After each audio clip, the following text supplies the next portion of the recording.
You seem hungry. Good thing your table is ready with Saturday Omaha.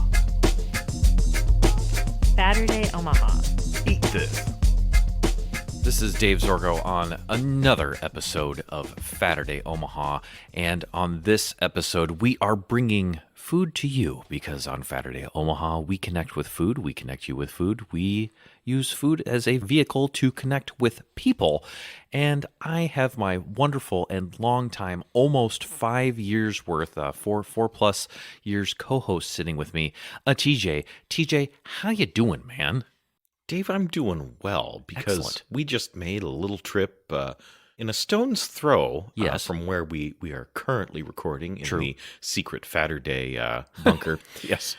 Down to a little Puerto Rican spot, Yes. which, peeling back the curtain slightly, this will be a we've discussed this briefly, and the trip to Puerto Rico but it is also Yes. in the old Los Solomillos banquet hall, the one across the street from the restaurant itself. That is correct. Now And, the Mio, as of this recording, Indeed. I definitely felt that I was sitting in someplace or in a small village in Puerto Rico because we were at Elie's Chinchorro, and they are located at 3020 South 32nd Avenue.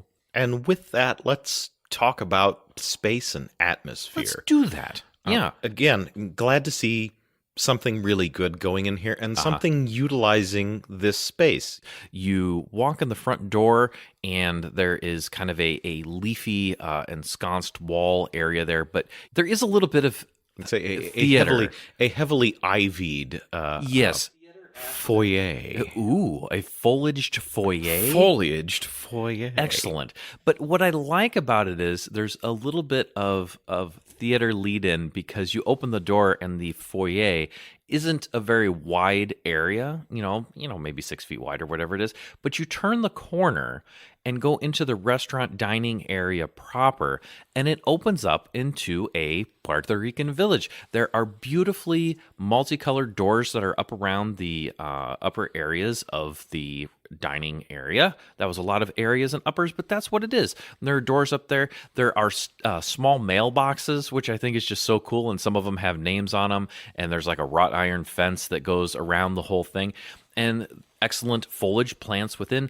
I think you mentioned that skylight, so a little bit of natural light coming down, because other than that, there's no windows quite facing the outside, but you don't feel that you're in a space that doesn't have a bunch of windows with the skylight and the bright colors and the plants and those things.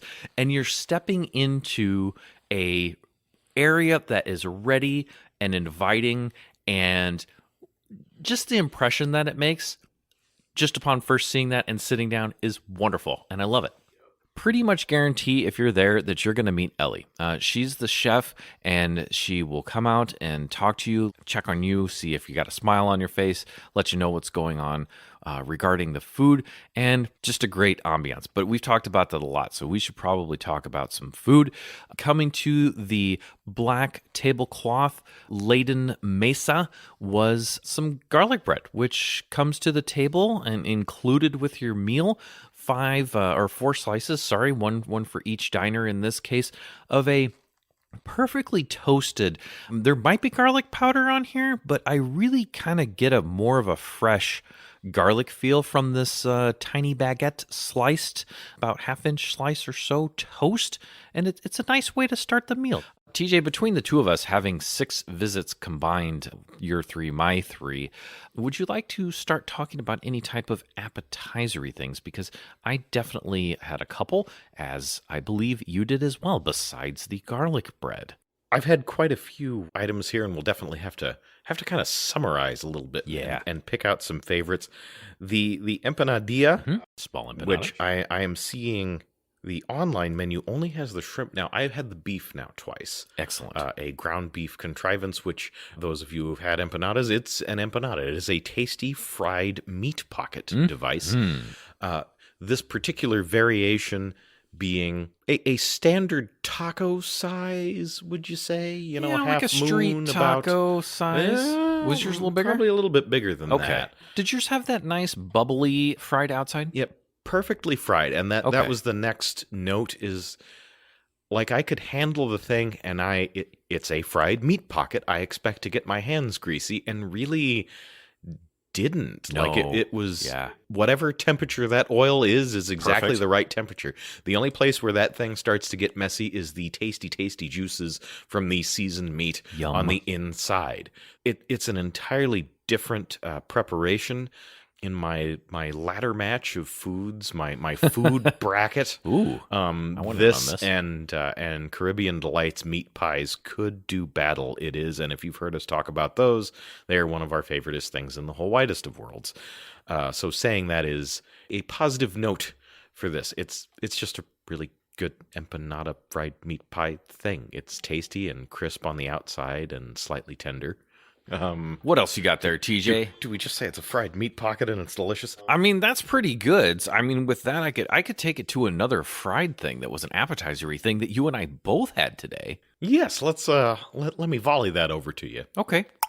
There it was. Received, set, and here we go. The queso frito, because there was a fried corn or maize appetizer that is on the menu, but they were out today. But our waitress, Mariela, was awesome because there were a few things they were out of, but boy, did they compensate with other things that were available for everything that they did not have, which wasn't a huge list.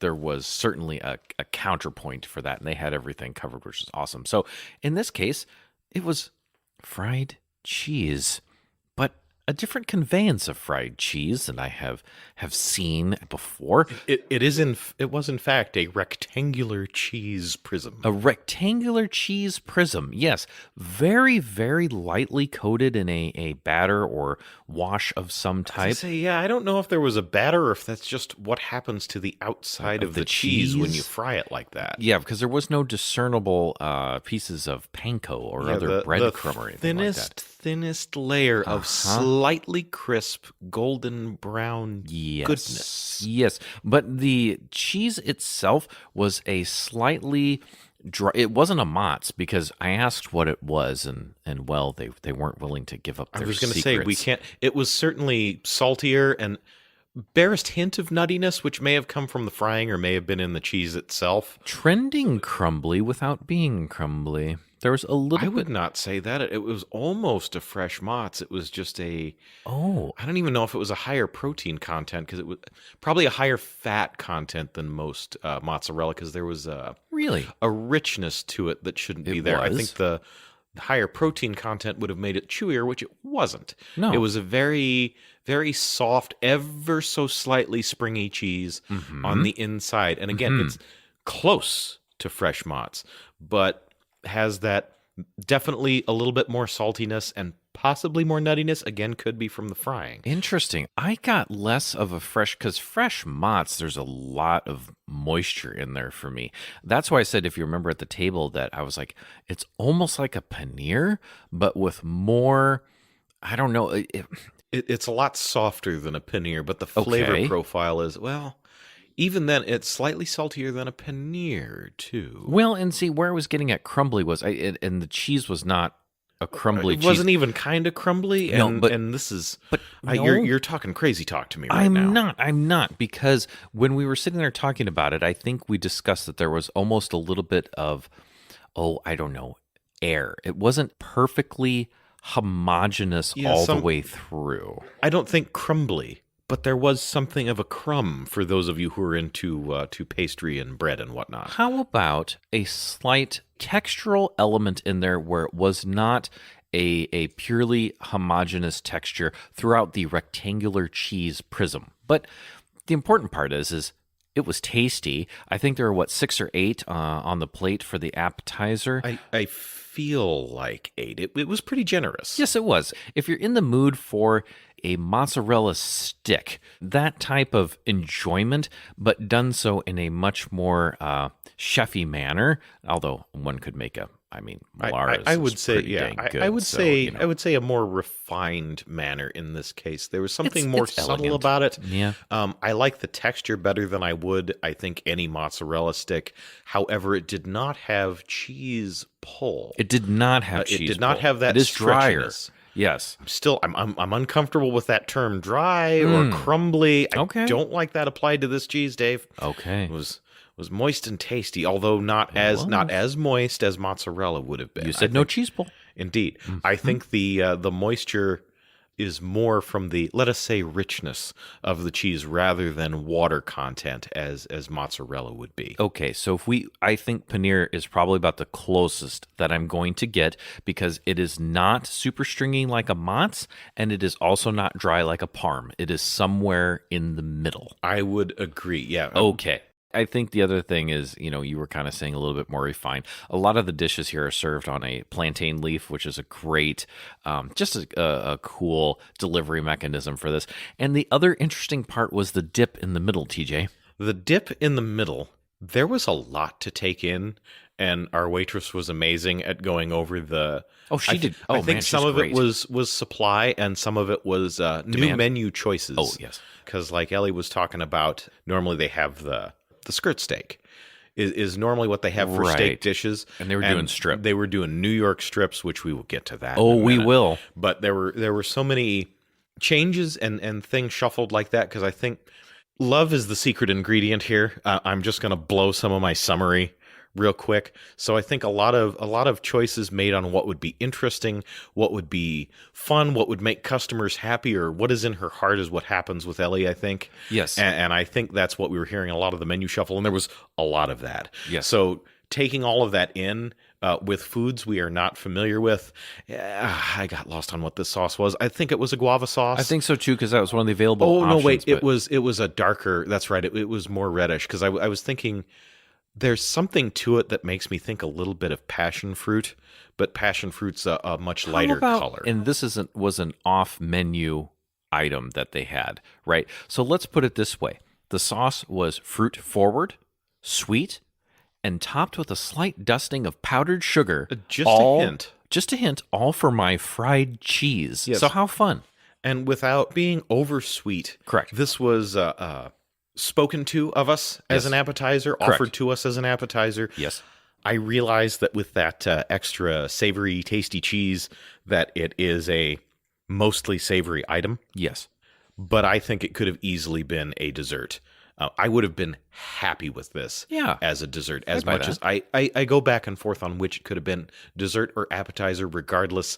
Works either way. Delicious. And I am told American cuisine, especially in the 1920s, the sweet and savory as a combination for appetizers, main courses, and all that was exceedingly prominent. And we kind of don't do that as much. It's for a main dish, anything but dessert, really. You don't see as much sweet and savory combinations like this.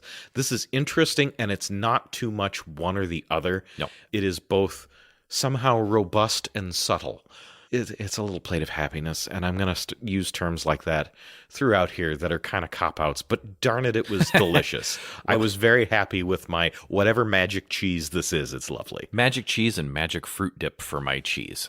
I'm going to talk about the chicken lunch special real quick, and also the pork lunch special. So when they were first open, and this is kind of just a good tip for restaurants, especially because staffing challenges and supply lines and things are still a deal. So please do check hours on social before you head over to wherever you're going, just to make sure that they're open when you get there. But as of this recording, Ellie's is open again for lunch. They stopped doing lunch service for a little bit, but I was able to go down there and grab one of their lunch specials, and they had both a chicken and pork lunch special, and that came with, in my case, a larger piece of chicken, very golden brown outside there, not heavily breaded, just crisp skin. Pretty straightforward, except for the fact that there was a nice layer of, I'm not sure if it was a clarified butter, but a buttery outside dressing, if you will, for the chicken itself. And then I got my choice of two sides. I got the beans, and then I also got the potato salad.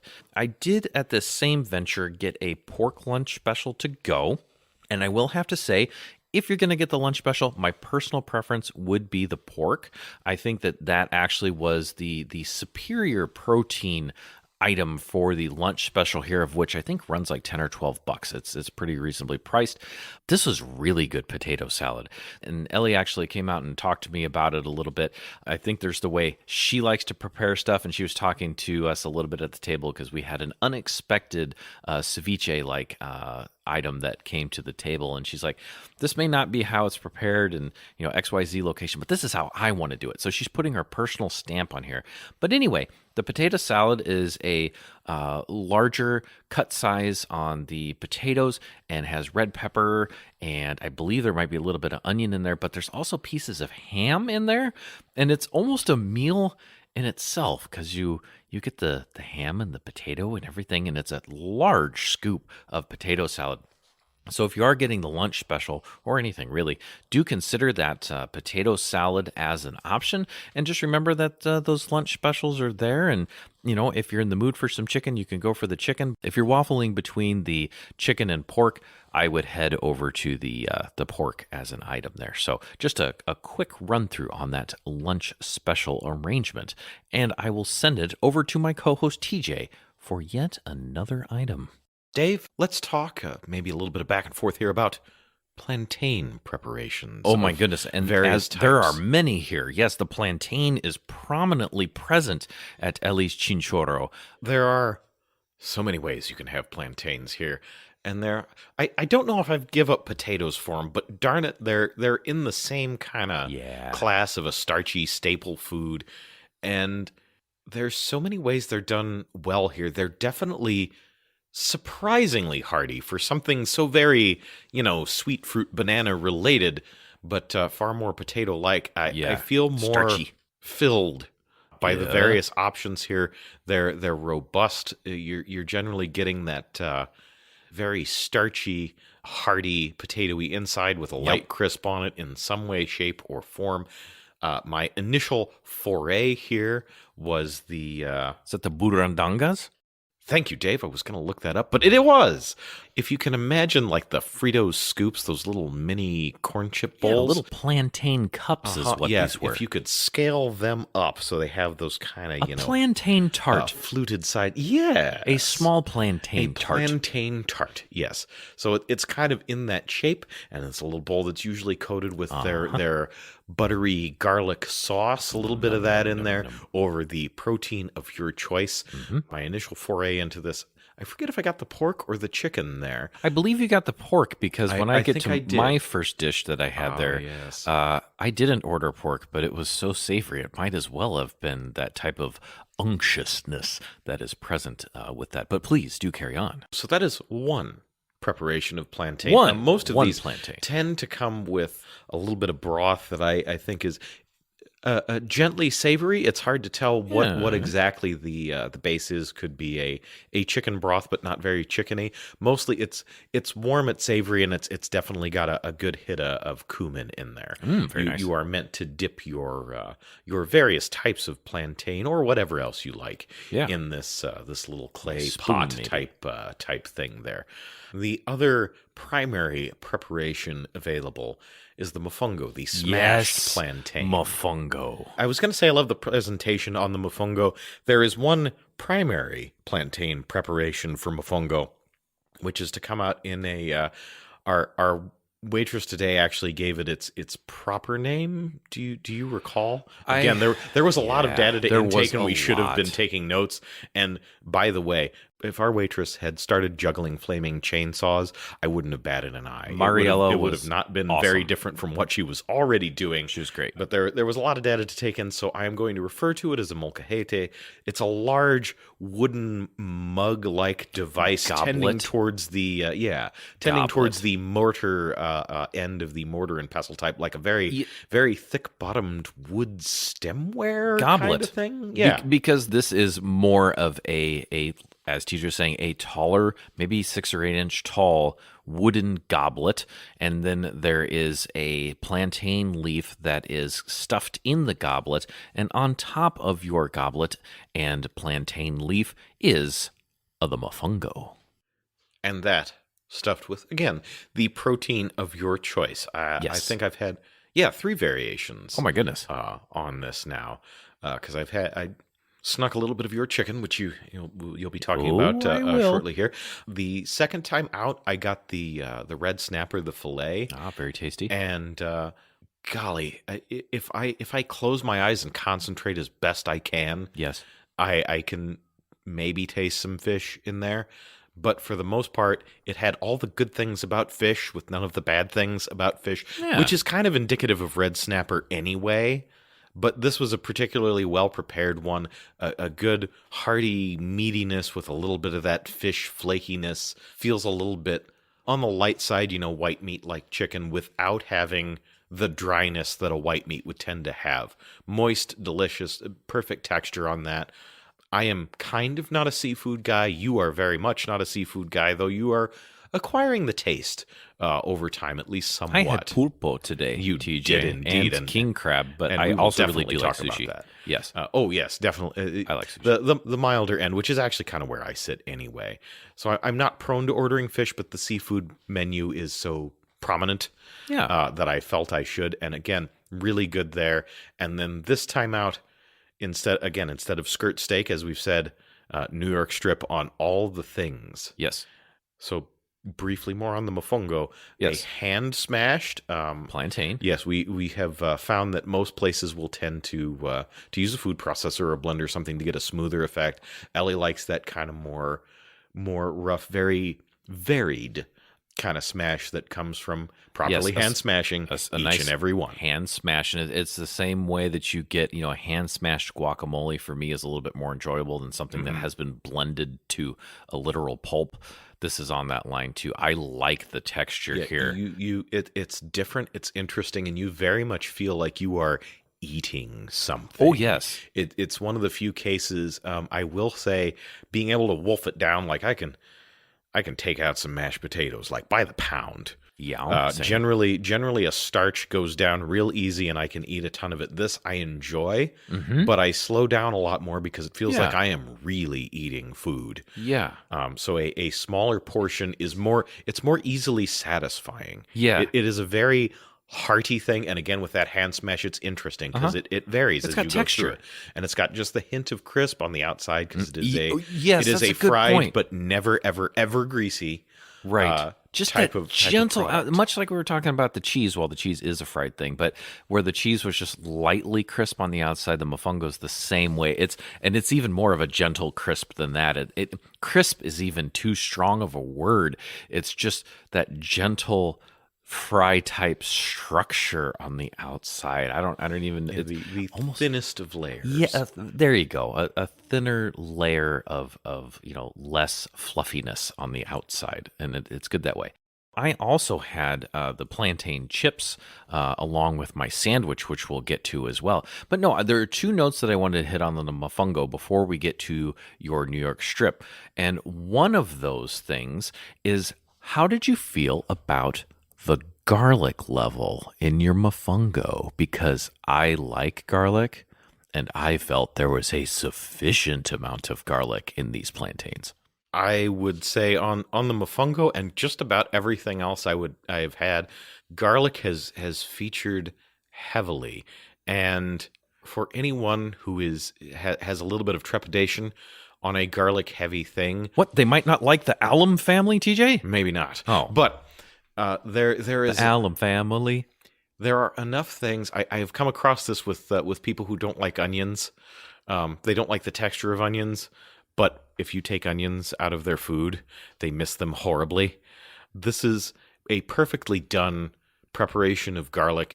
When people have problems with garlic, it's usually overcooked garlic. And this is consistently perfectly delicious. cooked garlic, Yes. either in pieces or just infused into the butter, Which or is the the way sauce. it was in the mofongo. Exactly how it's done all over the place here. Correct. So the fact that we are talking about considerable amounts of garlic, I think the garlic lovers will love it, certainly. Yes. And the people who are just, they're kind of okay or on the fence about garlic will still love it. Agreed. It's done just right. I'm very happy about the levels, and I think most people very much will enjoy this. I would agree, and so I did want to get one thing, because I had the chicken mofongo, and you get various protein choices in here for your mofongo. And the thing with the chicken was I know we had talked about the lunch special a little bit ago, where I would go with the pork over the chicken for the lunch special. This chicken in the Mofongo left me wanting none. It was so savory and just deeply, I know I said unctuous, I'll use it again, unctuous. I was like, this is almost trending like pork carnitas. Well, It was because we were delicious. I was eyeballing that from across the table. Oh yeah, because you didn't And get the Mofongo the first time. Yeah, we were quietly conspiratorially speaking to each other. But Dave, did she get your order wrong? I thought you had the chicken. Yeah, I ordered the chicken, you said. And we kind of went back and forth and dissected. It was just extremely well prepared with a little bit of dark meat in there. Delicious. So it had that darker color to it, Uh-huh. but not the I love dark meat chicken. It can have a slight gaminess to it. This had none of that. It was delicious. It was too darn good, quite frankly, to be was next small level slices, chicken. small chunks of fried chicken. It was just really delicious. It was really and good. rich and tasty. Much like the other dishes we're talking about, if you order mofongo, first just go get one. If you have not had mofongo, go get it. It's plantains and meat served in a wooden goblet. It's fun. It's enjoyable. There's a lot of it. You could probably get an appetizer. Yeah, okay. I'm not sure if you were super hungry. I was like, you could probably share this in an appetizer and be okay. For lunch, you probably could. There's a lot there, especially when you're talking sides and things. But it's delicious. It's fun. Definitely try some mofongo. But plantains, delicious. Garlic, delicious. Chicken, in my case, delicious. But TJ, you were going to talk about your New York strip steak? Yeah, so again, we find out after the fact that Ellie was nervous somewhat about making the switch to New York strips here. 'Cause she says, you can kind of get them anywhere, and you got to do it right to stand out, and she hasn't really worked with them that much before, apparently.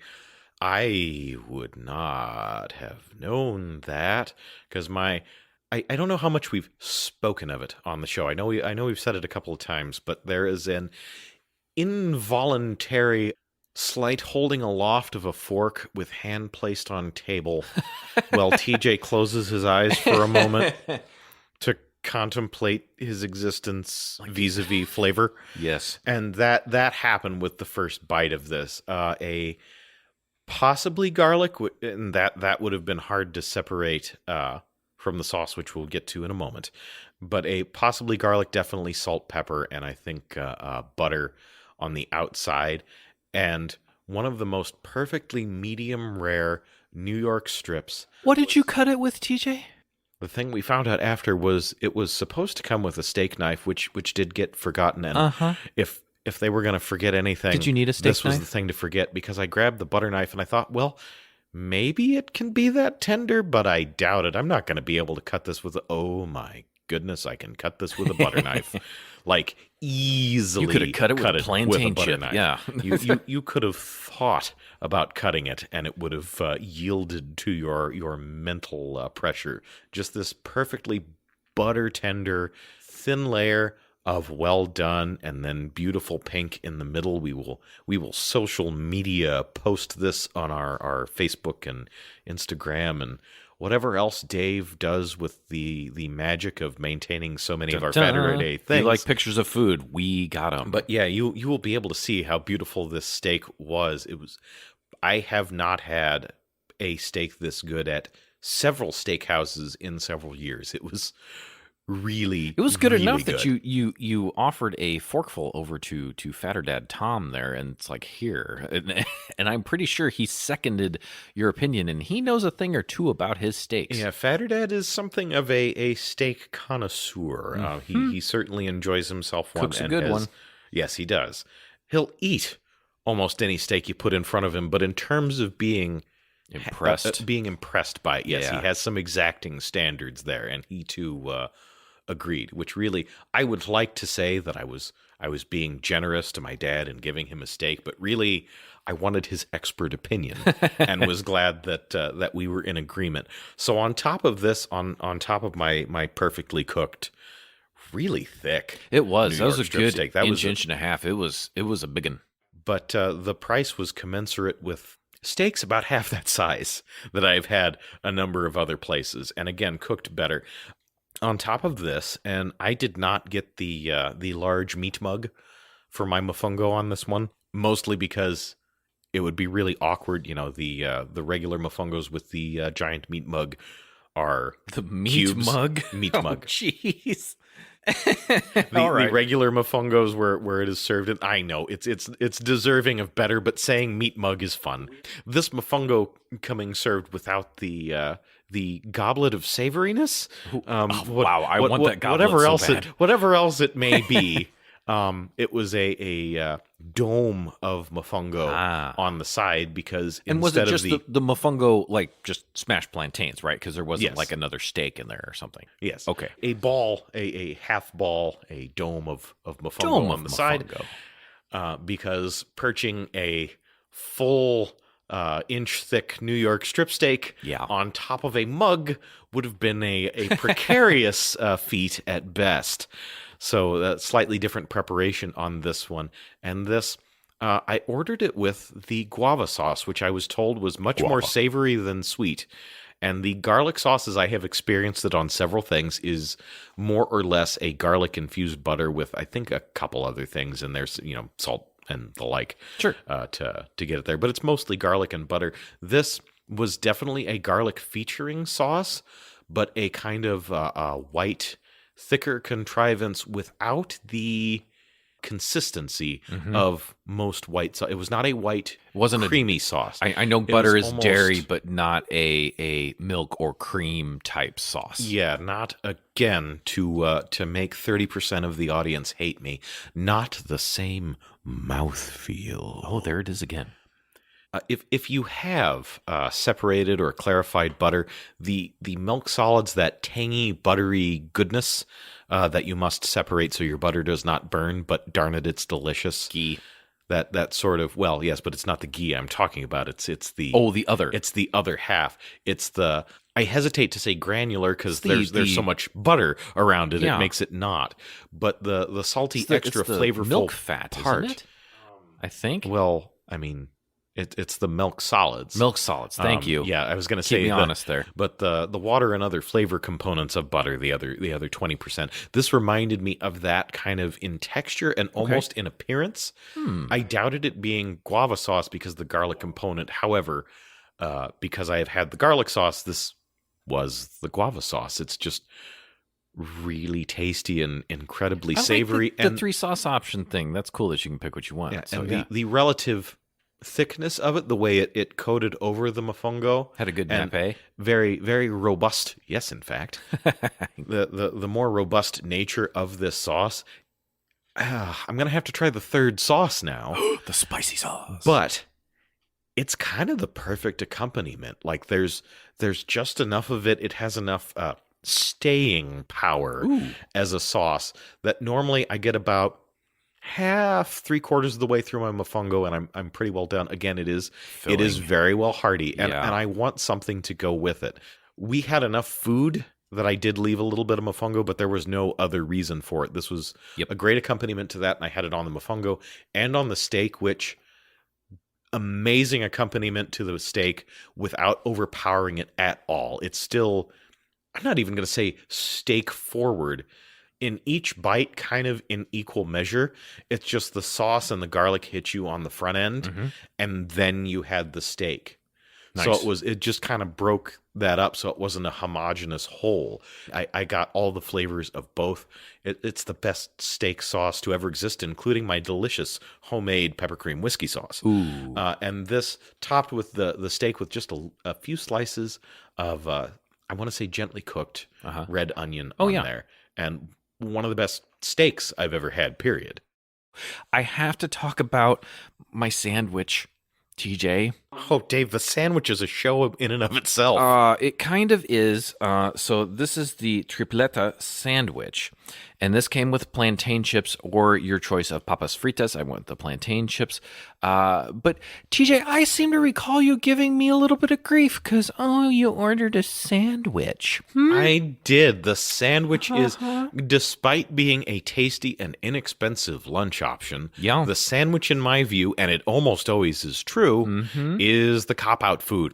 It's the smallest, cheapest thing you can get on almost any menu. It's the easy button for lunch. To borrow from a erstwhile co-host of ours, It's the little Pampers option. Oh, The little tiny yeah. baby food is what it is. The little thing. Because, you're It's gonna Saturday. eat later. Uh-huh. So you're gonna have a small lunch now and cop out on our show, Dave. It's important that you get something interesting and Yeah. of size and really get a good idea of this restaurant. And I was disappointed, You Dave. were. You were. Highly disappointed that you ordered the sandwich. You were, and I must confess, because I ordered the queso frito, the cheese appetizer, essentially for myself, and a sandwich which came with a side. I was kind of ordering two things already, so I did actually order the sandwich thinking that I would turn the quantity level down just a little bit, and boy, how wrong I was. The tripleta sandwich has 3 meats on there, so I do believe pork, chicken, and beef on there. And this sandwich, TJ, was one of the largest sandwiches to ever have graced my dinner plate, with the exception of maybe trying to order a triple cheeseburger. The tripleta, the 3 meats, was no joke, because it wasn't like, oh, it's a little bit of each. No, it was a lot of all of each on delicious bread. It was big. Dave, I'm going to let you continue on with both Yes. the visual and taste components of mention this big? sandwich. But we've done various size comparisons on here. But what I want you folks at home to do is I want you to go out and get the standard like muffaletta bun, the big round one, right? Uh-huh. And I want you to slice one of them in half, right? Uh-huh. And I want you to set the first half down, and then I want you to put your ear on that bottom half like you're listening to it, and then just put the other half of the bun on the other ear, and turn on the selfie camera on your phone, and now you know what size this sandwich was. That is no lie, because this thing, especially, well, if you stacked them both on top of each other, it covered almost the entire dinner plate, and it was stacked It was high. massive. You could hear it coming. Yes, it needed its own pro wrestling intro music. It was big enough. If you want to know if your tripletta sandwich is ready, just watch for the ripples in your water glass. Yes, a Jurassic sandwich indeed. And there was a Puerto Rican flag on top of my sandwich. Maybe that flag was full size. The sandwich was that big. Maybe it wasn't just on a toothpick. It's if when you look at that, you'd be like, "Ooh, you could put the flag on a flagpole." This was absolutely huge. TJ, how much of that sandwich did I eat, TJ? Dave, you ate half, and I get the impression that if you were trying to eat light, you wouldn't have had half. That is 100% correct. A quarter of this sandwich would have been fine. It is, with the sauce that's in there, there's tomato in there. I do believe a little cheese. I don't remember seeing the cheese on the menu, and with the sauce and everything, it was all kind of integrated together. If you were thinking an absolutely gigantic 3-meat Philly cheesesteak, you would be in the ballpark. Huge. Half of it came home. TJ is exactly right. If I was trying to eat like a normal human being, I probably would have eaten half of the half, or maybe 2/3 of the half, and I'm not even going to try that math. Not all of the half, because I didn't finish all my plantain chips. And granted, we had the cheese appetizer. It was huge. I took that half home, and it's got to be a pound minimum, maybe 2. Holy buckets, man. It's huge. That's just what it is. And more importantly, absolutely delicious. Those 3 meats on there, the tomato that's on there, the sauce that's built in, and the bread was really good. We talk about a burger holder, meaning the bun. In this case, it's sandwich holder, the bread. The bread, did you like the outside crust? It just looked good, and it tasted good. This was awesome. Absolutely awesome. Sam, long time listeners of the show, I told you at the table, he would have just been totally pleased as punch with this. It was delicious. It was gigantic. Feel free to order this and share with a friend, man, or just come hungry, and you will not leave hungry. I love the Mofongo, and it's one of the funnest things on the menu. This is a fun sandwich. It's awesome. So TJ, let's talk about something we didn't order that came to the table, courtesy of Ellie and her mom. Her mom came to the table and said, "Well, hey, do you guys like pulpo?" And I was like, "Octopus? Yeah, sure, we'll eat octopus. That's fine."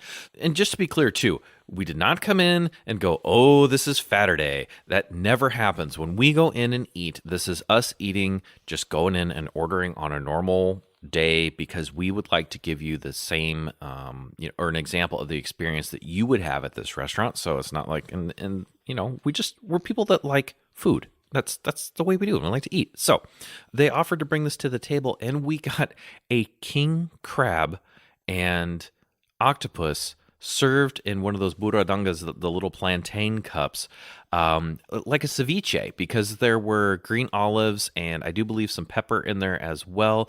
Of the Bell variety, to be clear. Oh, yes. Thank you.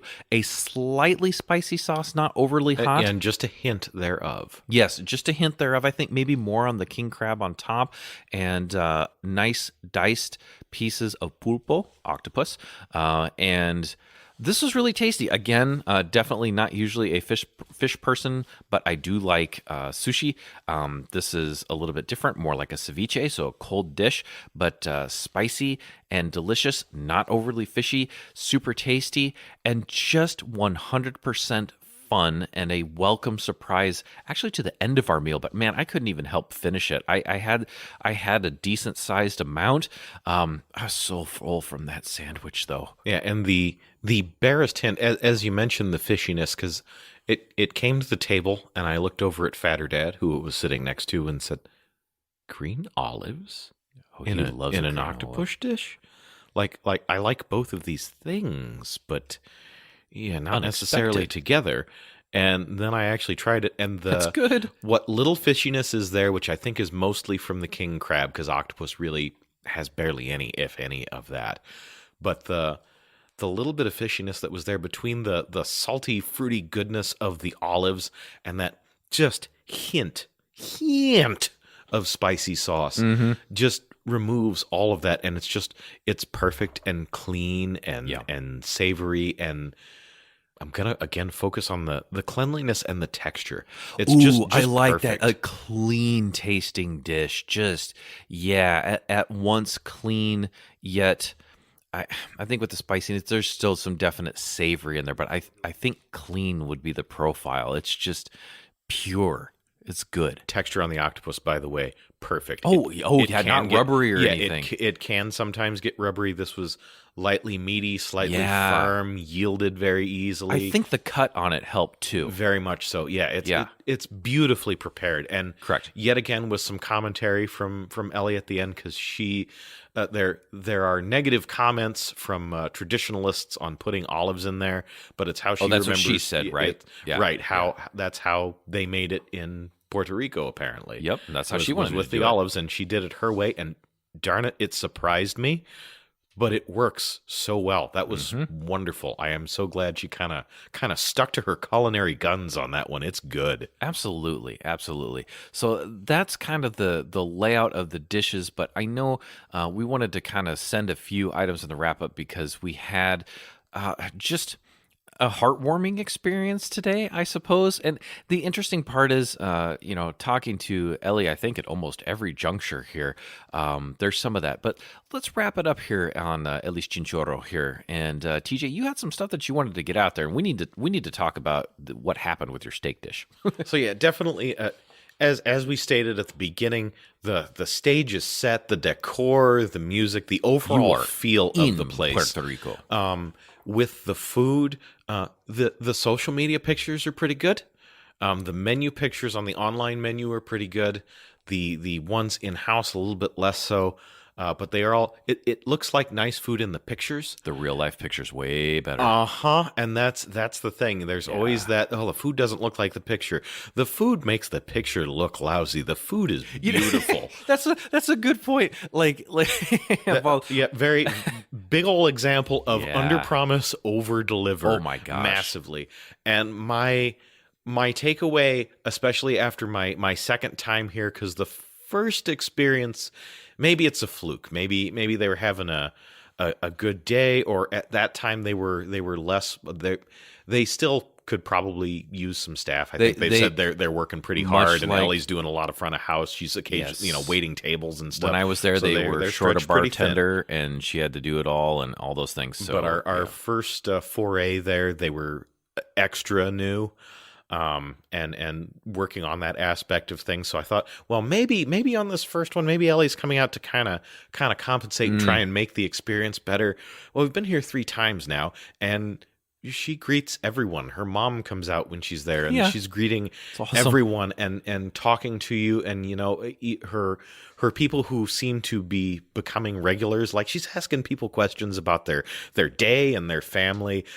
I'm not for chats with. Well, okay, I am for chats with chefs in general, but I definitely am. Chefs, please always yeah, come over and talk to me. long chats. If I have wait staff that's very, very talkative, I am appreciative of the friendliness, but I am in real life a man of little conversation, generally speaking.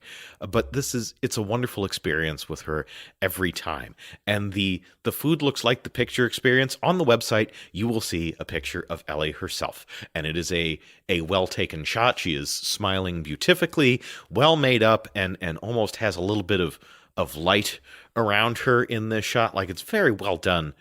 Well, the Ellie looks better than the picture. She actually is like that. Always friendly, always pleasant, and she'll talk to you about the food, about your day, about experiences in life. She is a wonderful person to interact with, and you can tell that there is absolutely love in everything Yes. that is done here. As much as, restaurants are pretty lousy ventures in terms of being money-making vehicles here. Yeah, people don't do it for the money. Yeah, It's for the especially love. individual locations, the smaller restaurants like this. You can tell very much that she's doing this to bring you the food, from what her mother said, the food that her grandmother made. These are Right. these are family recipes handed down. These are things that she loves. This is a culture and an experience that she wants to share with you personally when you go to this Good restaurant. point. That's what this place is about, and you can feel that in every aspect, in the care that is taken in the preparation of everything. It's a wonderful, warm experience, and I'm not just saying that because the bartender mixes a strong mojito. I did not have I had a Coca-Cola and water, and I will confirm everything that TJ said. And I really liked what you said when, she would like you to enjoy it personally, and she wants to give you a personal experience. Also, TJ, how much love came with your steak? Definitely a little bit of extra love because, again, as we said, she was a little bit nervous about moving to a Yeah. New York strip, and it's one of the best I've had in forever. And I said, "Oh no, it's perfect." And that came with a sincere hug because You got a steak she hug? she was nervous about her perfect steak being less than perfect. And she rocked it, and I just, and her mom coming out and talking to us and all those things. And I'm not going to try to re-summarize it because I think you did it so well. I love the atmosphere. I love the people. The food is fun. I'm not sure that you're going to be able to find this food anywhere else in Omaha. And if you can, give us a holler. But her preparations are on point. She is putting that chef's touch on everything.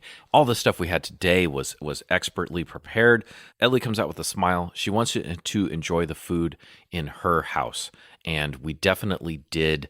And you should go here. Our stuff that we ordered was so good. Somebody came over from a totally separate table and was like, what did you get?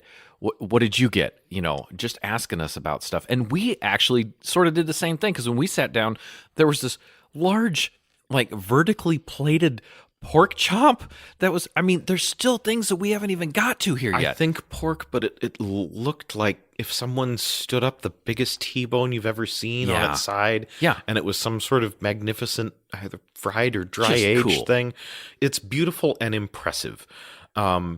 I will say, for those checking out the online menu and for in-house, the lunch specials, there are, $10 and $12 lunch specials, but you're looking at 20-ish, 16, I'd say, on the low Yeah, end. my sandwich was and it goes $16.99. up from there because, again, steak and seafood. So the fact that Yeah. you're running into the 40s, even sometimes into the 50s for a plate is something that may give you pause, including there are a couple of market price items like Those are the lobster, 40, which, 50s. lobster always is. Sure. Or almost always is, unless it's cheap, sneaky langoustine. But anyway, regardless, you may feel a little bit of sticker shock here. Ellie's is a proper restaurant that is doing things right. Restaurant should be somewhere that you eat there as a treat. You know, we do it once a week. We're not trying to do this every day. This is not a weekday meal. And given the portion sizes, I would say those margins are probably pretty darn thin. That sandwich was $16.99, and that's if you want to split that with somebody. So what do you got there? $8.50 a person. Yeah, you'll feed two people with that sandwich. And the amount of meat on that sandwich. Oh my gosh! If I'm going to the store and buying that, I'm pushing the same price tag. Like it's a lot of stuff on there. It's in the ballpark there anyway.